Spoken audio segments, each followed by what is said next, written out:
নমস্কার আমার সৎসঙ্গী গুরু ভাই বোন, আমার অদীক্ষিত শ্রোতা এবং দর্শকবৃন্দ, আপনাদের সকলকে চোখ খুলুন, ঘুম ভেঙে জেগে উঠুন তৃতীয় পর্বে স্বাগত। আজকে আমি আবার আপনাদের সামনে এসেছি সেই বিষয় নিয়ে, একই বিষয় নিয়ে আপনাদের সঙ্গে বিস্তারিত আলোচনা করব বলেই আমি আপনাদের সামনে এসেছি। আসুন শুরু করা যাক। শ্রী ঠাকুর ঋত্বিকদের আচার্য করলেন শ্রদ্ধেয় পূজনীয় কেষ্টদাকে। শ্রী শ্রী ঠাকুরের ঋত্বিকদের সম্পর্কে বলা অনুযায়ী কেমনভাবে ঋত্বিকের আচরণে সিদ্ধ হয়ে উঠবেন, সেই আচরণ শিখতেন ঋত্বিকাচার্য শ্রদ্ধেয় কেষ্টদার কাছ থেকে ঋত্বিকেরা। কেষ্টদা নিজে শ্রী ঠাকুরের সংস্পর্শে থেকে সরাসরি তার নির্দেশ ও নিদেশ পরিপালনের মধ্যে দিয়ে ঋত্বিকের আচরণে সিদ্ধ হয়ে উঠতেন ও ঋত্বিকদের পরিচালনা করতেন। ঠাকুরের সময়ে যারা ঋত্বিক ছিলেন তাদের অনেককেই আমি দেখেছি, তারা এক একজন প্রগাঢ় জ্ঞান ও ত্যাগ তিতিক্ষার অধিকারী ছিলেন।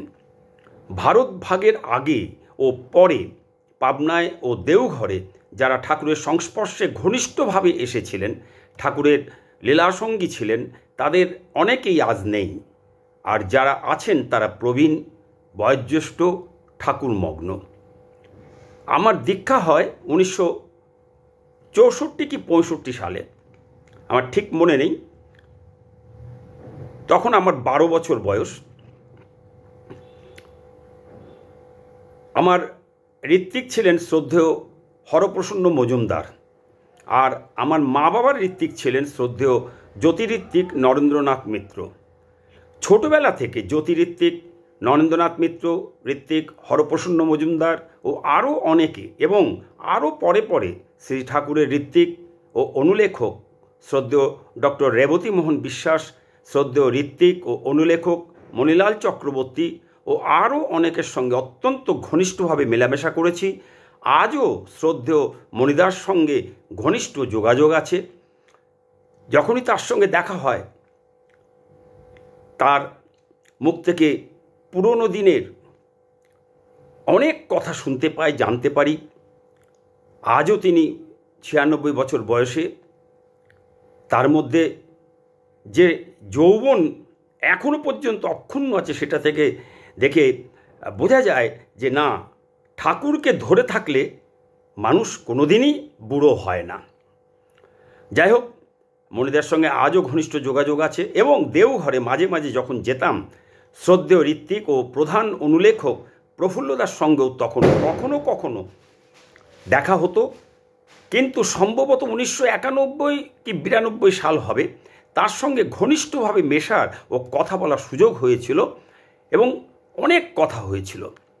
অনুলেখক প্রফুল্লদার আলোচনা প্রসঙ্গে যখন পড়তাম, তখন আলোচনা প্রসঙ্গে প্রতি খণ্ডে শ্রী ঠাকুরের সঙ্গে কথোপকথনের সময় স্থান, কাল ও আগন্তুক, আর্ত, অর্থার্থী, জ্ঞানী, জিজ্ঞাসু, দর্শনার্থী এবং প্রাকৃতিক পরিবেশ পরিস্থিতির যে বর্ণনা সেখানে লেখা থাকত, সেই বইয়ে সেই অসাধারণ বর্ণনা সিনেমার ছবির মতো চোখের সামনে জীবন্ত হয়ে ভেসে উঠত পড়ার সময়।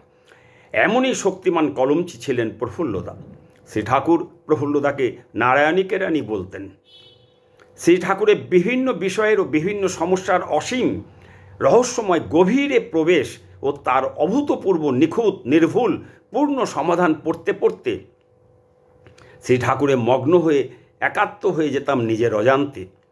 সঙ্গে প্রফুল্লদার ওই কথোপকথনের সময়ে যে পরিবেশের বর্ণনা তিনি সেখানে তুলে ধরতেন, সেই পরিবেশের বর্ণনা চুম্বকের মতো বইয়ের মধ্যে রাত দিন আটকে রাখত আমায়। একটা নেশাধরা অবস্থার শিকার হতাম, ঘোরের মধ্যে দিয়ে যেতাম তখন সেই 70 দশকের উত্তাল নকশাল কমিউনিস্ট আন্দোলনের দিনগুলিতে। সেই সময় দেওঘর যাওয়ায় ভাটা পড়েছিল। পশ্চিমবঙ্গের উত্তাল ভেসে যাওয়া ছাত্র যুব জীবনের দিনগুলিতে পা হরকাতে হরকাতেও ভয়ঙ্কর বিপদ থেকে বেঁচে গেছিলাম দয়ালের অদৃশ্য অমোঘ এক টানে।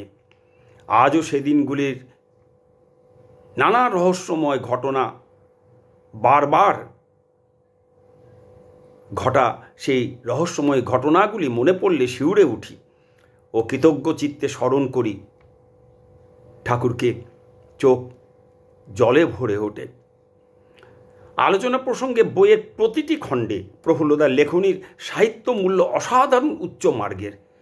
একবার 90 দশকে আলোচনার সময় একান্তে আমি প্রফুল্লদাকে বলেছিলাম শ্রী ঠাকুরের জীবনবাদ দর্শনের উপর উপন্যাস রচনা করতে।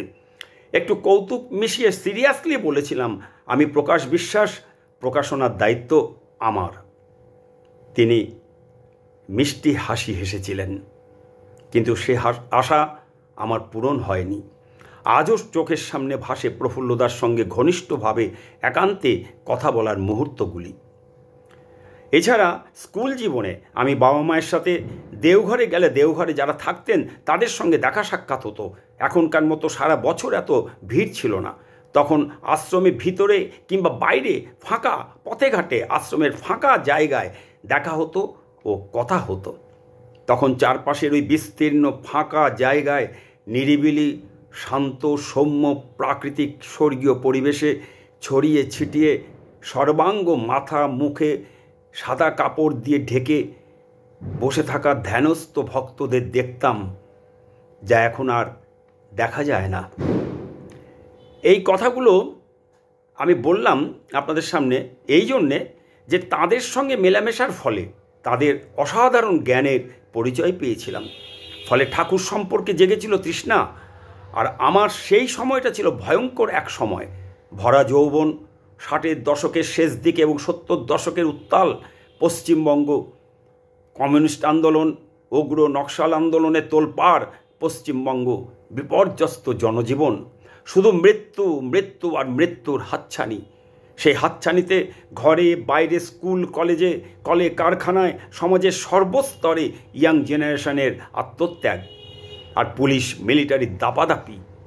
একদিকে মার্ক্সবাদ, মাওবাদ, সাম্যবাদ, সমাজতন্ত্রের ইউটোপীয় মতবাদের ভয়ঙ্কর মিথ্যে হাতছানি, অন্যদিকে ছোটবেলায় 5 বছর ও 12 বছর বয়সে নাম ও দীক্ষা গ্রহণের ফলে বড় হওয়ার সঙ্গে সঙ্গে ঠাকুরের মতবাদ, প্রকৃত জীবনবাদ অধ্যয়ন আমাকে সত্য জানতে, চিনতে ও বুঝতে সাহায্য করেছিল। কোষ্ঠীপাতরে যাচাই করে নিয়েছিলাম গান্ধীবাদ, সুভাষবাদ, মার্ক্সবাদ, মাওবাদ আর ঠাকুরের জীবনবাদ। এই যে ঠাকুরকে অধ্যয়নের কথা বললাম, এই অধ্যয়নে ঋত্বিকদের সঙ্গ ছিল মুখ্য। সেই সময় ঠাকুরকে জানার একমাত্র মোক্ষম উপায় ছিল ওই সমস্ত জ্ঞানী ঋত্বিক মানুষগুলো এবং শ্রী ঠাকুরের বই সত্যানুসরণ ও সৎসঙ্গ থেকে প্রকাশিত আলোচনা পত্রিকা। সেই সময় আলোচনা পত্রিকায় শ্রী ঠাকুরের সব অনুলেখকদের সংকলিত শ্রী ঠাকুরের সমস্ত প্রশ্নোত্তর পর্ব ও কথোপকথন ছাপা হতো শ্রী ঠাকুরের বাণী। ওই সময়ের আলোচনা পত্রিকা ছিল রাজনীতি, ধর্ম, শিক্ষা, বিজ্ঞান, সাহিত্য, শিল্প, বিবাহ, জন্মবিজ্ঞান ইত্যাদি ইত্যাদি ইত্যাদি দুনিয়ার সমস্ত বিষয়ের উপর শ্রী ঠাকুর আলোচিত ও আলোকিত জ্ঞানের গোলাঘর। এমন কোনো বিষয় ছিল না যা ঠাকুরের সামনে আলোচনা হয়নি। এমনকি মাঝে মাঝে ঠাকুর নিজের থেকেও একেবারে নতুন নতুন অভূতপূর্ব বিষয়ের উপরও আলোকপাত করতেন। সেগুলি ছাপা হতো আলোচনা পত্রিকায়। চারপাশের তীব্র মার্ক্সীয় পরিবেশে উঠতি টকবগে গনগনে উদ্ধত যৌবনের দিনগুলিতে আলোচনা পত্রিকা পড়তাম সত্যানুসরণ আর ভাবতাম, কে এই অনুকূল ঠাকুর, কে এই অনুকূল ঠাকুর, কে এই অনুকূল ঠাকুর। আর ওই সত্যানুসরণ গ্রন্থ ও প্রতি মাসের আলোচনা পত্রিকা পড়ার পর আর কোনো বই পড়ার ইচ্ছে হতো না। সব কিছুর পিছনে সত্যকে দেখা যেত। জ্ঞান যে ধাঁধাকে ধ্বংস করে, সত্যানুসরণে শ্রী ঠাকুরের বলা এই কথা সত্য হয়ে ধরা দিয়েছিল আমার যৌবনেই 2 চোখে। তাই মনে হয় এত কথা বললাম এই জন্যে যে এই প্রগাঢ় জ্ঞান ত্যাগ তিতিক্ষার অধিকারী ঋত্বিকরা কেষ্টদাকে তাদের আচার্য হিসেবে কেন মানতেন। শ্রী ঠাকুর যাদের ইষ্ট দেবতা, শ্রী ঠাকুর যাদের গুরু, শ্রী ঠাকুর যাদের সদ্গুরু, শ্রী ঠাকুর পুরুষোত্তম এবং শ্রী ঠাকুর স্বয়ং যাদের ঋত্বিক ও আচার্য, তাহলে আবার তারা কেষ্টদাকে কেন ঋত্বিকাচার্য হিসেবে মানতে যাবেন? কেষ্টদা যেমন মহাজ্ঞানী ছিলেন, তারাও তো অনেকেই এক একজন কোনো অংশে কম জ্ঞানী পুরুষ ছিলেন না।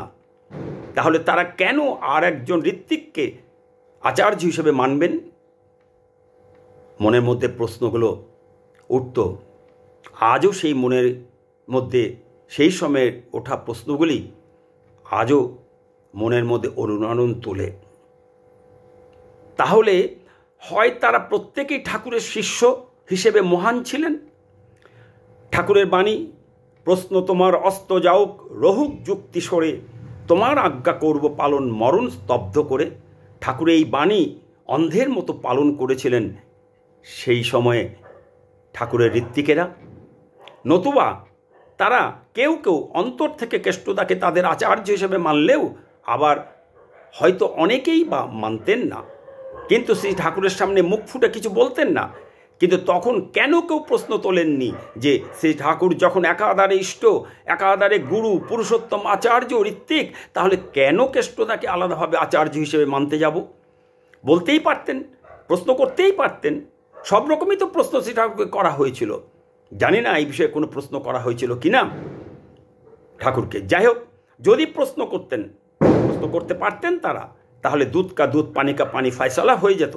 যদি তুলতেন প্রশ্নটা, তাহলে আজকে যে আচার্য প্রথা নিয়ে, যে আচার্য পরম্পরা নিয়ে যে বিতর্ক, তা নিয়েও শ্রী ঠাকুর যাবার পর যদি তোলা হতো ঠাকুর সে সম্পর্কে কি বলতেন, তাহলে ঠাকুর যাবার পর এত বিতর্ক থাকতো না।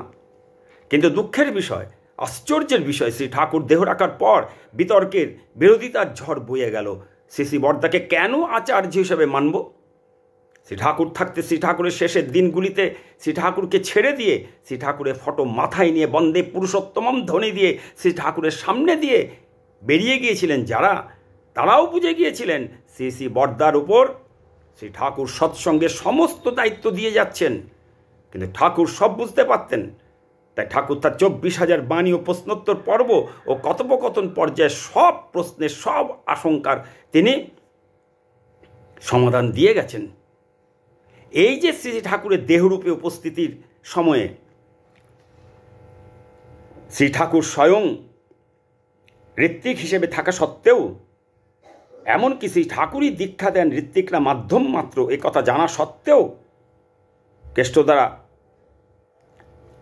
কেষ্টদাকে ঋত্বিক হিসেবে জোর করে মেনে নেওয়ার অর্থ ভয়ঙ্কর কপটতা ছিল সেই সব ঋত্বিকদের আস্তিনের তলায় লুকোনো ব্রহ্মাস্ত্র, যারা শ্রী ঠাকুরের একেবারে শেষের সময়েও দেহ রাখার পরেই ভয়ঙ্কর ধারালো বিভৎস দাঁত মুখ নিয়ে বেরিয়ে এসেছিল শ্রী ঠাকুরের অবর্তমানে আচার্য প্রথাকে কেন্দ্র করে ও শ্রী শ্রী বর্দাকে আচার্য হিসেবে মেনে নেওয়ার প্রশ্নে। এই কথা বললাম কারণ যদি তারা ঋত্বিকদের আচার্য হিসেবে কেষ্টদাকে সত্যি সত্যি অন্তর থেকে ঋত্বিকাচার্য হিসেবে মেনে নিতেন, তাহলে একইভাবে দ্বিধাহীন চিত্তে প্রশ্নশূন্য মনে শ্রী ঠাকুরকে খুশি করার জন্য শ্রী বর্দাকে সৎসঙ্গের আচার্য হিসেবে মেনে নিতেন। ভয়ঙ্কর সমস্যার জন্ম দিতেন না। সমস্যার জন্ম দিয়েছিলেন তারাই যারা শ্রী ঠাকুরের সময় ঠাকুরকে সামনে রেখে ঠাকুরের সামনে, আপনি তো আচার্য, আপনি তো ঋত্বিক, আমরা তো আপনার প্রতিনিধি বাহক মাত্র, তাহলে কেষ্টদাকে কোন যুক্তিতে আমাদের আচার্য হিসেবে মানব? এই কথা তখন তারা বলতে পারেননি। তাই শ্রী ঠাকুরের সিদ্ধ নয় মন্ত্র দেয় মরে, মারে করেই ক্ষয়, এই বাণীর মূর্ত রূপ অসিদ্ধ ঋত্বিকেরাই শ্রী শ্রী ঠাকুরের দেহত্যাগের পর মুহূর্তে শ্রী শ্রী বর্দাকে সৎসঙ্গের আচার্য হিসেবে মেনে নিতে পারেননি। শুরু হয়েছিল অমান্য ও অশ্রদ্ধা করা। শ্রী শ্রী বর্দাকে টেকেন ফর গ্রান্টেড করে নিয়েছিলেন, শ্রী শ্রী বর্দাকে তাদের সমতুল্য মনে করেছিলেন, কিংবা শ্রী শ্রী বর্দার চেয়েও তারা কেউ কেউ নিজেদের অনেক জ্ঞানী, পণ্ডিত, শিক্ষিত, ইষ্টপ্রাণ ভক্ত মনে করেছিলেন। আর তার সংক্রামক ব্যাধির মতো ছড়িয়ে পড়েছিল সাধারণ সৎসঙ্গীদের মধ্যে। শুরু হয়েছিল ভাঙন, শুরু হয়েছিল শ্রী শ্রী বর্দার বিরুদ্ধে মিথ্যে বিকৃত প্রচার, যা আজও সমানে বয়ে চলেছে। সেই সংক্রমণের ট্র্যাডিশন শ্রী শ্রী বর্দার পর শ্রী শ্রী দাদা শ্রী দাদার পর বর্তমান শ্রী আচার্যদেবের বিরুদ্ধে বয়ে চলেছে সৎসঙ্গীদের মধ্যে। শুরু হয়েছে ঋত্বিকদের শ্রী আচার্যদের উপরে বসাবার সুকৌশলী প্রচার সোশ্যাল মিডিয়ায়, ফেসবুকে, ইউটিউবে, নানা কায়দায় নানা ভঙ্গিতে সাধারণ সৎসঙ্গীদের অজ্ঞানতাকে মূলধন করে। আর প্রজন্মের পর প্রজন্ম তাদের প্রচারে সৎসঙ্গীরাও শেখানো বুলির মতো আউড়ে চলেছে আর অশ্রদ্ধা করে চলেছে বর্তমান শ্রী আচার্যদেবকে, না জেনে না বুঝে সোশ্যাল মিডিয়ায়। এই জন্যই বলা হয় এটা কলিযুগ। যাই হোক, আজ এই পর্যন্ত। আমি পরবর্তী 4র্থ পর্বে আবার আসব আপনাদের সামনে এই বিষয়ে আলোচনা করতে, কারণ আমি দেখতে পাচ্ছি ইদানিং আবার আচার্যদেবকে